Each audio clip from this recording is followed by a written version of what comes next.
네, 가정에서 함께하는 새벽 예배 5월 1일 월요일입니다. 온라인으로 함께하시는 여러분을 환영하고 축복합니다. 새 찬송가 327장인데요. 주님 주실 화평 통일 찬송가 361장을 부르면서 시작합니다.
주의 제단 앞에 모두 바친 후에 주와 온전히 사귀겠네. 주님 주신 기쁨 또한 그의 사랑 얻지 말로 다 영영하랴.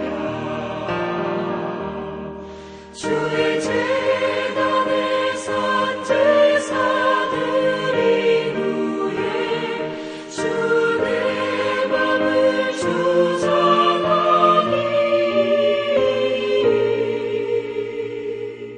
주의 뜻을 따라 그와 동행하며 영생 복락을 누리겠네.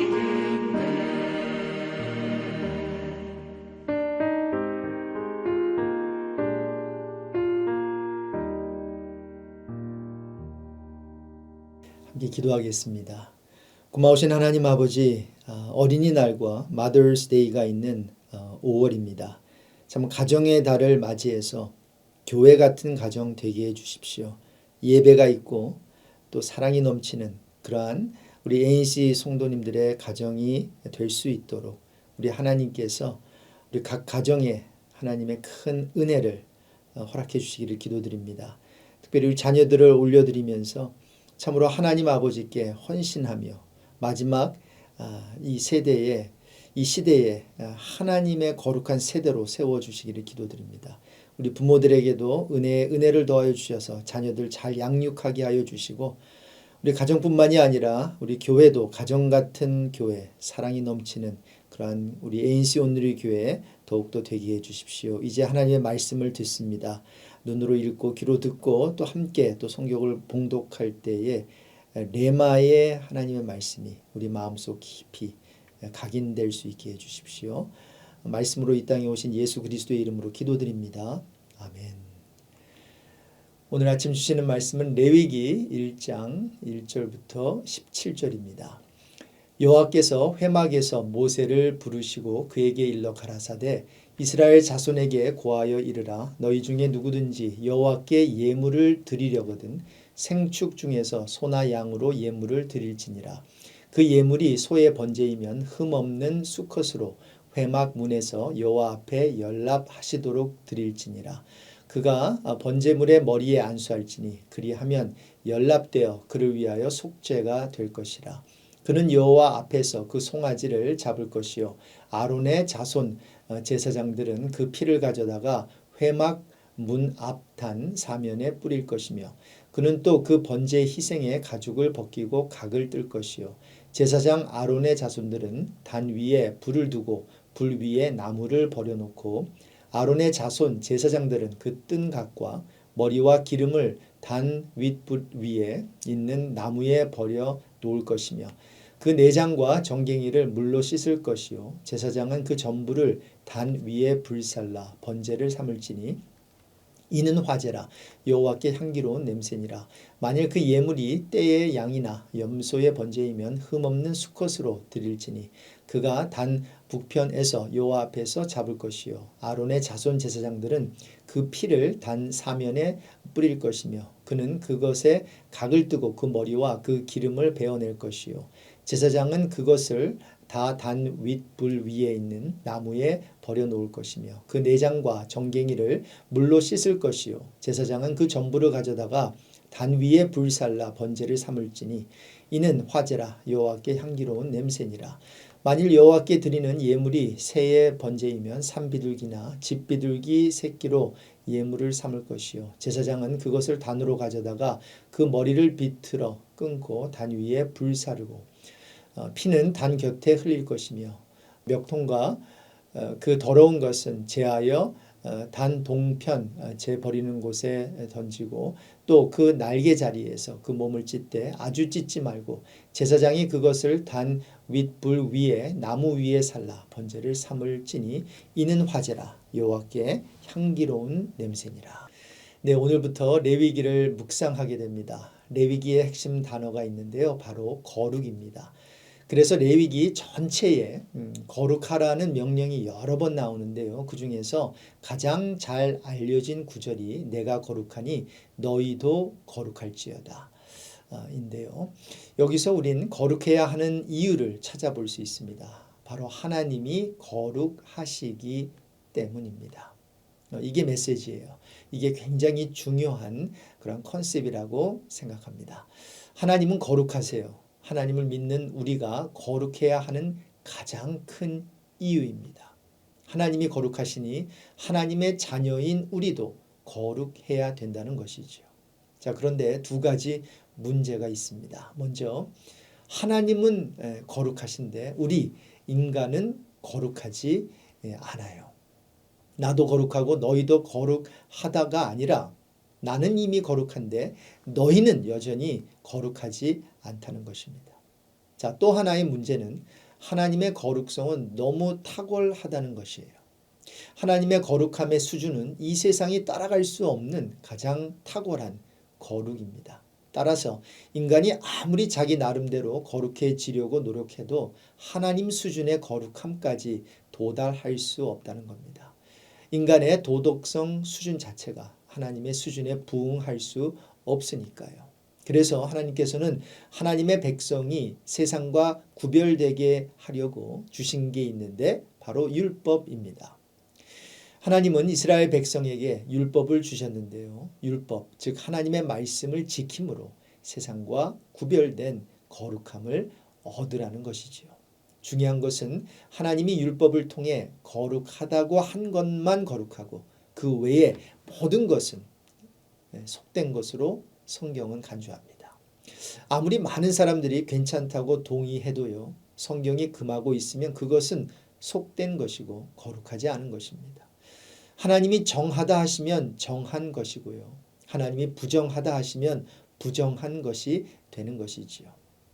자, 이런 관점으로 오늘 레위기 첫 본문을 함께 보도록 하겠습니다. 레위기는 이스라엘 백성이 하나님 앞에서 드려야 할 제사와 삶의 규범을 알려주는 책입니다. 요즘 말로 표현하면 하나님께 드릴 예배에 대해 알려주는 책이라고 할 수 있겠지요. 오늘 1절에 보니까 하나님이 회막에서 모세를 부르세요. 그리고는 모세에게 이스라엘 백성이 어떻게 예물을 드릴 것을 아주 자세히 설명해 주십니다. 여호와 하나님께 예물을 드릴 때 가축 중에서 소나 양으로 예물을 드리라는 것입니다. 1절 내용인데요. 자, 소의 번제이면 번제는 불로 태워서 하나님께 드리는 제사인데요. 소의 번제이면 흠 없는 수컷으로 드려야 한다는 것입니다. 3절 내용입니다. 무슨 말입니까? 아무거나 드리면 안 된다는 것입니다. 성도 여러분, 여기에 아주 중요한 메시지가 있습니다. 하나님께 드리는 제사는 하나님이 정하신 방법으로 드려야 한다는 것입니다. 여기서는 들짐승이 아니라 집에서 기르는 가축이어야 한다는 것인데요. 아니, 짐승이면 다 똑같지. 굳이 내가 집에서 기르는 짐승이어야 돼. 네, 사람 자신이 키우는 짐승이어야만 합니다. 내가 수고도 하지 않은 스스로 자란 들짐승을 하나님께 드리는 것이 아니라 내가 수고하여 길렀고 뿐만 아니라 나의 생계수단인 가축 중에서 흠없고 가장 좋은 것을 골라 하나님께 예물로 드리라는 것입니다. 여기서 우린 첫 번째로 제사에 대한 원리를 발견할 수 있는데요. 바로 순종입니다. 아무리 멋진 제물이라도 하나님의 명령에 순종하지 않고 드린다면 하나님은 받지 않으신다는 거예요. 하나님이 기뻐 받으시는 진짜 제사는 순종이라는 것이죠. 그래서 잘 알려진 9절 사무엘상 15장 22절은 제사와 순종에 대해 이렇게 말하고 있지요. 사울 왕이 하나님이 제시한 제사법을 따르지 않고 잘못된 것임을 알고도 자신이 직접 제사를 드렸을 때 사무엘이 사울에게 한 말인데요. 여호와께서 번제와 다른 제사를 그 목소리 순종하는 것을 좋아하심 같이 좋아하시겠나이까. 순종이 제사보다 낫고 듣는 것이 수양의 기름보다 나으니. 성도 여러분, 하나님께 드리는 제사, 요즘 말로 하면 예배의 원리는 순종이라는 것. 오늘 아침 우리 마음에 다시 한번 되새기면 좋겠습니다. 제가 좋아하는 찬양 중에 주님 말씀하시면 이라는 곡이 있습니다. 여러분도 많이 불러보신 찬양인데요. 주님 말씀하시면 내가 나아가리다. 주님 뜻이 아니면 어떻게 해요? 내가 멈춰서리다. 나의 가고 서는 것 주님 뜻에 있으니 오 주님 나를 이끄소서. 그러면서 후렴이 뜻하신 그곳에 나 있기 원합니다. 이끄시는 대로 순종하며 살리니 연약한 내 영혼 통하여 일하소서. 주님 나라와 그 뜻을 위하여 오 주님 나를 이끄소서. 너무나 귀한 찬양이지요. 오늘 하루도 이 찬양 가사처럼 주님 말씀하시면 나아가기도 하고 멈추기도 하고 무엇을 하든지 주님이 뜻하신 그곳에 저와 여러분이 있길 간절히 소망합니다. 이렇게 제사의 원리는 순종인데요. 두 번째로 그렇다면 제사의 결과는 무엇일까요? 순종으로 드리는 제사는 하나님이 받으신다는 것입니다. 오늘 본문도 그렇고 내일 본문도 그렇고요. 가장 많이 나오는 표현이 여호와 앞에 여호와께입니다. 오늘 본문도 쭉 보세요. 한번 그 표현의 밑줄을 한번 그어보시면요. 많이 나올걸요. 3절에 보세요. 여호와 앞에 기쁘게 받으시도록. 9절, 13절, 17절에도 같은 표현이 나오는데요. 여호와께 향기로운 냄새니라. 14절에도 보세요. 여호와께 드리는. 자, 이렇게 제사는 여호와 하나님을 위해서 드리는 것인데요. 순종으로 드리면 하나님께서 그냥 받으시는 게 아니라 기쁘게 받으시고 그냥 냄새가 아니라 아주 향기로운 냄새로 받으신다는 것입니다. 여기서 우리가 오해하지 말아야 하는 것이 하나 있습니다. 여러분, 신앙생활은 오해하면 안 되고요. 이해해야 되는데요. 하나님이 기쁘게 받으시는 것이 그리고 향기로운 냄새로 받으신다는 것이 우리 쪽에서 그 근거를 만들어내는 것처럼 보이지만 무슨 말인가 하면 우리가 최선의 것으로 최고의 어떠한 제물을 하나님께 드리는 것 말이죠. 그게 맞아요. 우리 쪽에 어떤 근거가 있는 것처럼 보여요. 그렇지만 사실은 하나님이 그렇게 받으시겠다는 의지가 우리의 열심이나 우리의 마음보다 더 크다는 것이에요. 왜냐하면 앞에서 말씀드린 대로 인간이 아무리 최선을 다해 최상의 것을 하나님께 드려도요. 하나님의 최고 수준치에는 도달하지 못하기 때문입니다. 이 점을 우리가 이해하면 좋겠습니다. 마지막 세 번째로 제사의 내용에 대해 말씀드리고 마치겠습니다. 오늘 큐티인에 설명되어 있는 대로 하나님은 제사를 드리는 사람들의 형편에 맞게 예물을 드릴 수 있도록 배려해 주십니다. 소를 드릴 수 없으면 양이나 염소도 괜찮다는 것이에요. 그것도 어려우면 새도, 날아다니는 새도 괜찮다는 것이지요. 그 내용이 10절 이하에 나옵니다. 소의 번제만이 아니라 형편에 따라 다른 가축의 번제도 받으시겠다는 거예요. 중요한 것은 하나님의 원리, 즉 하나님이 명하신 대로 순종하며 드리면 하나님은 기쁘시게 받겠다는 것입니다. 결론입니다. 제사의 내용은 달라도 그 원리와 결과는 동일합니다. 제사의 내용, 즉 방법은 소도 될 수 있고 양이나 염소도 될 수 있고요. 사정이 어려우면 새도 될 수 있어요. 중요한 것은 원리인데요. 제사, 예배의 원리는 언제나 순종이고요. 그렇게 드리는 제사의 결과는 하나님이 기쁘시게 받으신다는 것입니다. 오늘도 각자의 형편과 분량대로 살아계신 하나님께 감사의 제사를 드리는 복된 하루가 되기를 소망합니다. 아무리 힘들어도 우리의 예배를, 우리의 순종을 멈추지 않는다면 하나님께서는 우리에게 주시되 가장 선한 것으로 주실 뿐 아니라 누르고 흔들어 우리의 필요를 넘치도록 채워 주실 것을 믿습니다. 함께 기도하겠습니다. 주님, 오늘도 참으로 아까 불렀던 그 찬양처럼 주님 말씀하시면 나아가길 소망합니다. 주님 말씀하시면 멈춰 서기를 간절히 소망합니다. 오늘도 무엇을 하든지 주님이 뜻하신 그곳에 우리가 있길 소망합니다. 하나님, 우리가 오늘도 하나님께 예배를 드릴 때 또 감사의 제사를 올려드릴 때에 우리의 방법이 아니라 우리가 원하는 그것이 아니라 하나님이 원하시는 방법대로 하나님을 예배하는 우리 모두가 되게 해 주십시오. 하나님, 제사의 내용은 다를 수 있지만 순종이라는 그 원리로 하나님께 드릴 때 하나님은 그냥 받으시는 것이 아니라 기뻐 받으시는 줄로 믿습니다. 이제 5월 한 달을 시작하면서 이렇게 새벽을 깨우는 성도들, 또 함께 이 동영상을 보면서 하나님의 말씀을 듣는 우리 성도들, 그 가정과 생업을 주님께서 꼭 붙들어 주시고 그들의 필요를 채워주시기를 기도드립니다. 특별히 육신적으로 또 영적으로 아픈 자들이 있습니다. 상처받은 자들이 있습니다. 회복이 필요한 자들이 있습니다. 주님, 오늘도 대의원으로 찾아가 주시고 치유의 광선을 환하게 비춰주셔서 그 모든 질병으로부터 노임을 받게 하여 주시고 영과 혼과 육이 온전해지는 그러한 은혜가 있게 해 주십시오. 오늘도 불꽃 같은 두 눈동자로 운전대를 또 붙잡아 주시고 우리 눈 뜨는 순간부터 우리가 잠자리에 드는 순간까지 우리 모두를, 우리 ANC 성도들 모두를 지켜주시기를 간절히 기도드립니다. 존귀하신 예수 그리스도의 이름으로 마음 담아 기도합니다. 아멘. 이제 각자 기도하는 시간을 갖겠습니다. 여러분 오늘 복된 하루 되십시오. 샬롬.